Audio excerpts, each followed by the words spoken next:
आकाशवाणी भोपाल से प्रस्तुत हैं प्रादेशिक समाचार।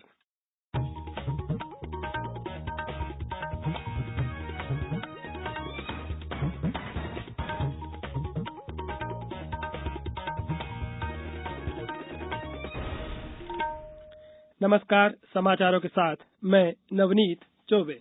पहले एक अपील। भारत ने कोविड टीकाकरण अभियान के अंतर्गत 100 करोड़ टीके लगाने का लक्ष्य हासिल कर लिया है। इस महत्वपूर्ण कार्य में योगदान करने वाले चिकित्सकों, नर्सों और अन्य स्वास्थ्य कर्मियों का आकाशवाणी अभिनंदन करता है।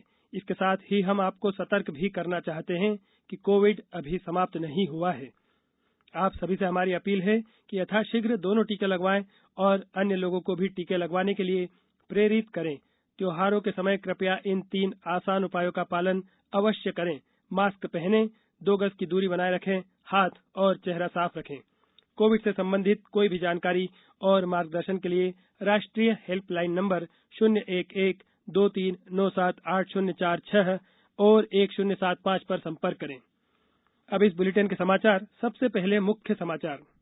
जलवायु परिवर्तन और अन्य वैश्विक मुद्दों पर विमर्श के लिए कल G20 शिखर सम्मेलन में शामिल होंगे प्रधानमंत्री Narendra Modi. National green tribunal ने दी पटाखे चलाने की सशर्त अनुमति। नीट स्नातक परीक्षा वर्ष 2021 के परिणाम घोषित करने का रास्ता साफ। न्यायालय ने दी उम्मीदवारों के लिए फिर से परीक्षा कराने के फैसले पर रोक लगाई। और इंदौर को देश के शीर्ष वायु गुणवत्ता वाले शहरों में शामिल करने के लिए विशेष अभियान शुरू होगा। अब समाचार विस्तार से। प्रधानमंत्री नरेंद्र मोदी 16वें G20 शिखर सम्मेलन में भाग लेने के लिए इटली की राजधानी रोम पहुंच गए हैं। इटली सरकार के वरिष्ठ अधिकारियों और इटली में भारत के राजदूत ने श्री मोदी का स्वागत किया। इटली के प्रधानमंत्री मारियो द्राघी ने श्री मोदी को कल से शुरू हो रहे 2 दिन के शिखर सम्मेलन में भाग लेने के लिए आमंत्रित किया है। शिखर सम्मेलन में G20 सदस्य देशों, यूरोपीय संघ और अन्य आमंत्रित देशों तथा अंतर्राष्ट्रीय संगठनों के राष्ट्राध्यक्ष भाग लेंगे। G20 शिखर सम्मेलन लोग, ग्रह और समृद्धि विषय पर केंद्रित होगा। शिखर सम्मेलन में वैश्विक अर्थव्यवस्था, कोविड महामारी से निपटने में स्वास्थ्य सुविधाओं के बुनियादी ढांचे को मजबूत करना, ऊर्जा, सतत विकास, खाद्य सुरक्षा और जलवायु परिवर्तन की चुनौतियों से निपटने जैसे मुद्दों पर प्रमुख रूप से चर्चा होगी। मध्यप्रदेश में खंडवा लोकसभा और रैगांव, पृथ्वीपुर एवं जोबट विधानसभा निर्वाचन के लिए कल वोट डाले जाएंगे। इन क्षेत्रों में होने वाले मतदान की तैयारियां पूरी कर ली गई हैं। मतदान कल सुबह 7 बजे से शाम 6 बजे तक होगा। आज इन सभी क्षेत्रों में मतदान दलों को चुनाव सामग्री का वितरण किया गया। मतदान दलों को कोरोना से बचाव की सामग्री भी उपलब्ध कराई जा रही है। इस चुनाव में कुल 26,50,000 से ज्यादा मतदाता 48 उम्मीदवारों की किस्मत का फैसला करेंगे। मतदाताओं की सुविधा के लिए 3,944 मतदान केंद्र बनाए गए हैं। दिवाली पर मध्यप्रदेश के लोग पटाखे चला सकेंगे। नेशनल ग्रीन ट्रिब्यूनल ने इस संबंध में सशर्त आदेश जारी किया है। इसमें कहा गया है कि जिस शहर की वायु गुणवत्ता एयर इंडेक्स क्वालिटी 101 से 200 के नीचे है, वहां दिवाली पर 2 घंटे ग्रीन पटाखे फोड़े जा सकेंगे। अच्छी बात यह है कि 28 अक्टूबर तक प्रदेश में कहीं भी 200 से ज्यादा AQI नहीं है। यहां तक कि इंडस्ट्रियल एरिया में भी यह 150 के आसपास ही है।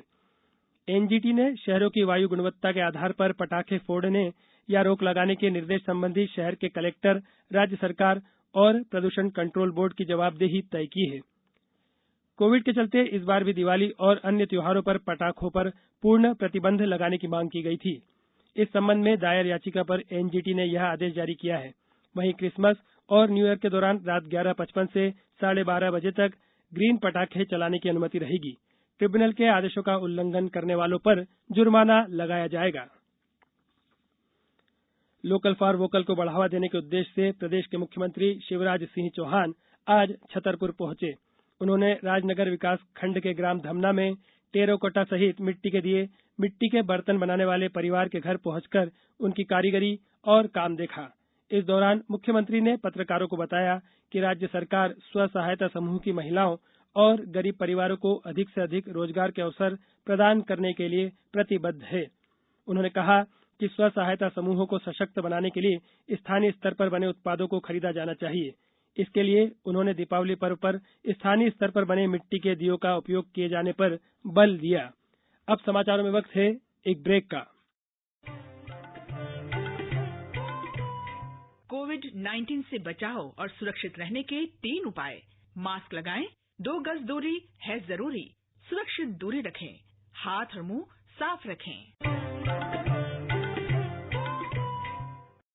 ब्रेक के बाद समाचारों में एक बार फिर आपका स्वागत है। उच्चतम न्यायालय ने नीट स्नातक परीक्षा 2021 के परिणाम घोषित करने का रास्ता साफ कर दिया है। न्यायालय ने 2 उम्मीदवारों के लिए फिर से परीक्षा कराने के बंबई उच्च न्यायालय के फैसले पर रोक लगा दी है। इन उम्मीदवारों ने उच्च न्यायालय में परीक्षा में प्रदान किए गए प्रश्न पत्र और उत्तर पुस्तिका की क्रम संख्या अलग अलग होने की शिकायत की थी। न्यायमूर्ति एल नागेश्वर राव की अध्यक्षता वाली पीठ ने कहा कि इन 2 उम्मीदवारों के बारे में बाद में विचार किया जाएगा। इंदौर को देश के शीर्ष 10 वायु गुणवत्ता वाले शहरों में शामिल करने के लिए विशेष अभियान शुरू किया जाएगा।